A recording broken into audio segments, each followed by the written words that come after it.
And what do you perceive as being the main risk to becoming standalone in these new ventures? What's the main barrier? The main barrier to becoming standalone, well, is enough revenue, really, or enough product is bringing in the money to be able to make it sustainable. The revenue, that is part of it, and ensuring that you've got your market and repeat customers. So it's building up the business. It's just like any other business, really is.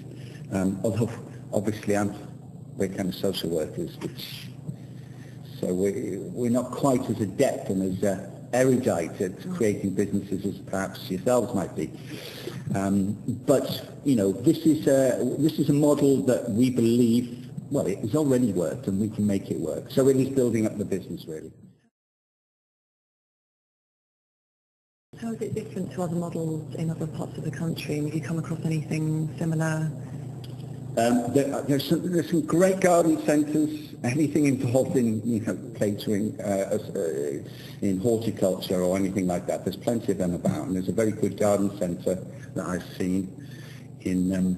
It's not far from us, just up the road. It's excellent, and I believe though that most of their money comes through fundings of some kind or other, and they're usually funded and paid for by the local authority or other funding streams like the lottery. So they're not, I mean, they do get some revenues from the passing trade and the public going into purchase, but I think their mainstay is that kind of public funding. The point of ours will be that we can distance ourselves from that. It won't need public funding. It would be able to stand on its own 2 feet. And I mean, you talked earlier about the political dimension, and I mean, that's interesting. I mean, because you can see this actually being kind of sensitive territory, particularly as you get into things like microbrewing. And do you want to say a little bit more about actually how you manage that political dialogue? Because I can see that actually being really quite a hard thing to handle with politicians. One of the features, if you like, about the microbrewery is that this is not just for learning disabilities. It will be a sort of pan-disability, including young care leavers. We need that kind of a breadth of skills to really make it work in the first place. Now, naturally, especially when you mention young care leavers, there's a kind of reaction, if you like, by council members that perhaps it's not the best idea to get young care leavers who may have all kinds of issues involved in making beer.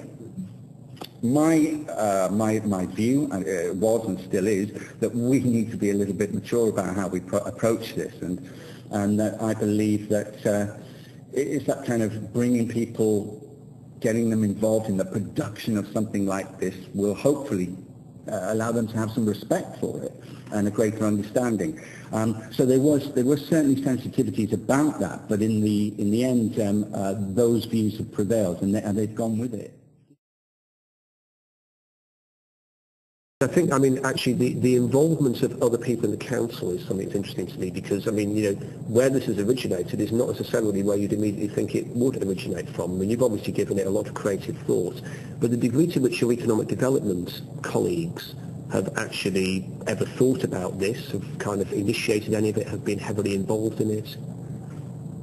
Economic colleagues? Well, the people who you might expect to be kind of thinking about some of the workforce issues in the area more generally, and therefore would be thinking about kind of groups who it's clear that in Halton finding it hard to get them to work. That department, that area, if you like, I mean, have not been able to find many of our service users any kind of jobs.